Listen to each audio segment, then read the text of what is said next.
مثالی طور پر ایک سالانہ بجٹ معاشی ڈھانچے کے عدم توازن کو درست کرتا ہے، سرمایہ کی افزائش، ملازمتوں کے مواقع پیدا کرتا، معیار زندگی خاص طور پر غریب افراد کا میں بہتری لاتا اور دولت کی ناہمواری کم کرتا ہے۔ لیکن 2022-23 کا بجٹ کچھ حوالوں سے ان اہداف سے دور دکھائی دیتا ہے۔ یہ معاشی عدم توازن جیسا کہ مالی اور تجارتی خسارے کو کم نہیں کرتا، جو مہنگائی میں اضافے اور کرنسی کی قدر میں گراوٹ کا باعث بنتا ہے۔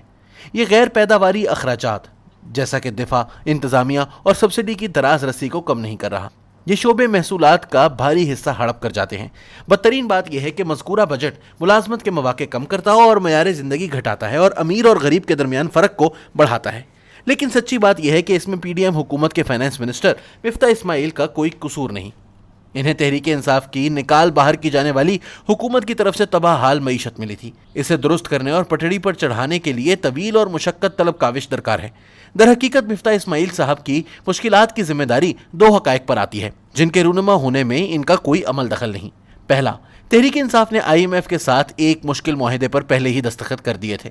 اب موجودہ وزیر خزانہ اس معاہدے سے انکار نہیں کر سکتے تھے، ورنہ ملک مالیاتی طور پر دیوالیہ ہو جاتا۔ دوسرا، پی ڈی ایم کی حکومت کے پاس یہ گند صاف کرنے کے لیے زیادہ سے زیادہ 15 ماہ ہیں۔ بدترین بات، یہ بمشکل ایک ماہ بعد یہ دوبارہ رائے دہندگان کے غصے کا سامنا کرنے پر مجبور ہو سکتی ہے۔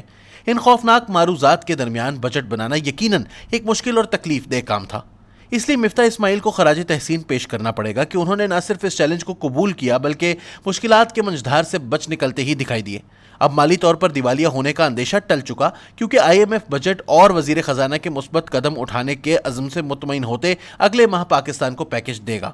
اس کے بعد مہربان عالمی مالیاتی ادارے اور مشرق وسطیٰ کے دوست ممالک کی طرف سے بھی امدادی رقوم کی آمد شروع ہو جائے گی۔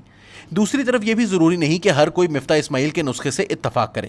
مختلف حلقوں میں بحث ہوگی اور سیاسی معیشت کے اپنے اپنے امکانات کے تناظر میں اس کے حق میں اور مخالفت میں دلائل ارزاں کیے جائیں گے۔ مثال کے طور پر انہوں نے توانائی کے بلند نرخوں کے دباؤ سے غریب آدمی کو بچانے کے لیے بے نظیر انکم سپورٹ پروگرام میں 364 ارب روپے رکھے ہیں، جو پاکستان کے 14 ملین گھرانوں تک پہنچیں گے۔ وزیر خزانہ غربت کم کرنے اور ترقیاتی منصوبوں کے لیے مزید رقم مختص کر سکتے تھے، لیکن اس کے لیے دفاع سے رقم نکالنا پڑتی۔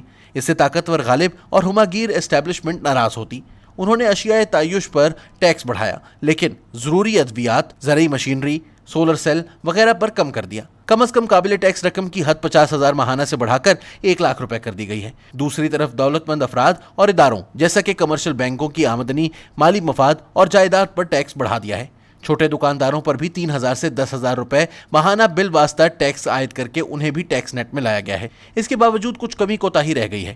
وزیر خزانہ کو 5,000 روپے کے نوٹ کو ختم کر دینا چاہیے تھا، کیونکہ یہ ملک میں کالے دھن کے انتقال کا سب سے بڑا ذریعہ ہے۔ اگر 5,000 کا نوٹ ختم کر دیا جائے تو لین دین بینک کے ذریعے ہوگا اور مستند منی ٹریل مل جائے گی۔ اس کی وجہ سے ٹیکس وصول کرنا اور ٹیکس کے دائرے کو بڑھانا ممکن ہو جائے گا۔ انہیں وراثت میں ملنے والی جائیداد پر پروگریسو ٹیکس عائد کرنا چاہیے تھا۔ باپ کی موت کے بعد بیٹوں کو جائیداد کی منتقلی عام طور پر دولت مند افراد کی طرف سے ہوتی ہے۔ انہیں تعمیرات کے شعبے میں کالے دھن کے استعمال کے نتیجے میں ہونے والی معاشی نمو کے فائدے اور نقصان کا جائزہ لے کر اس کے مطابق پالیسی وضع کرنا چاہیے تھی۔ شوگر انڈسٹری اور مختلف برآمدی مال تیار کرنے والی صنعتوں کو دی جانے والی سبسڈی ختم کرنے کی ضرورت تھی، کیونکہ کرنسی کی قدر میں کمی نے انہیں مسابقت کے قابل بنا دیا ہے۔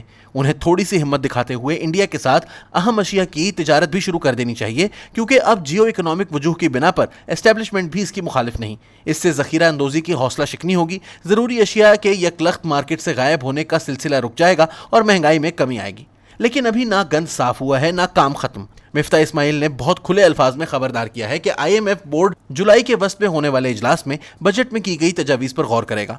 عین ممکن ہے کہ وہ مزید سخت اقدامات پر اصرار کرے، اس لیے چند ماہ بعد منی بجٹ خارج از امکان نہیں۔ اس دوران سیاست، ریاست اور معاشرے کو مزید زک پہنچانے کے لیے کمر بستہ ہے۔ محاذ آرائی کی کوئی بھی کیفیت معیشت کی بحالی کو خطرے میں ڈال سکتی ہے۔ عمران خان دھمکیاں دے رہے ہیں کہ وہ مہنگائی اور بے روزگاری سے پیدا ہونے والی عوامی بے چینی کا فائدہ اٹھاتے ہوئے اگلے ماہ پی ڈی ایم حکومت کو گھر بھیج دیں گے، تاکہ اکتوبر میں ملک میں انتخابات ہو سکیں۔ ایسا ہونے کی صورت میں آئی ایم ایف پروگرام معطل ہو جائے گا، جس کے ملک کے لیے تباہ کن نتائج برآمد ہوں گے۔